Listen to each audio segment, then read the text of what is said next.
युवा न्यूज पत्रकार धाराशिव. नगर परिषद रोजंदारी कर्मचारी यांना 15 जागा रिक्त बालवाडी शिक्षिका यांचा समावेश करून घेत नाहीत व जिल्हाधिकारी यांना निवेदन दिले आहे व आमरण उपोषण करत आहेत जिल्हाधिकारी कार्यालयासमोर. आणि आम्ही रोजंदारी कर्मचारी आहेत.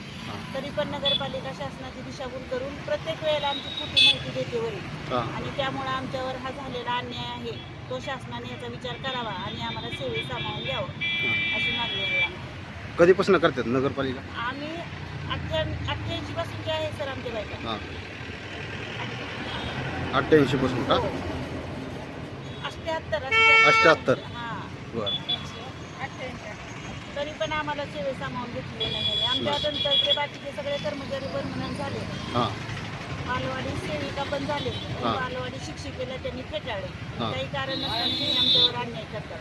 तुमच्या जागा स्थायी नाही म्हणून सांगते पण 15 रिक्त पदे आहेत. आमच्या अगोदरच्या 6 बालवाडी शिक्षिका इथं पण सेवे सामावून घेतलेले आहेत. तरी पण यांनी आमच्याबद्दल असं नेहमी चुकीची माहिती देऊन आमच्यावर अन्याय करतात. बरं. जिल्हाधिकारी साहेबांना दिले का निवेदन? जिल्हाधिकारी साहेबांना पण दिलेला आहे. आम्ही नगरपालिकेला पण दिलेला आहे. परिषद प्रशासनाला पण दिलेला आहे. आणि आमच्या या मागणीचा विचार करावा. आम्ही जोपर्यंत आमची मागणी मान्य होणार नाही तोपर्यंत इथून उपोषण माघारी घेणार नाही का? उपोषण माघारी घेणार.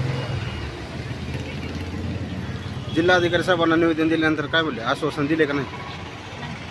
नाही का? आज पहिला दिवस आहे का आज उपोषण? पहिला दिवस आहे. बरं.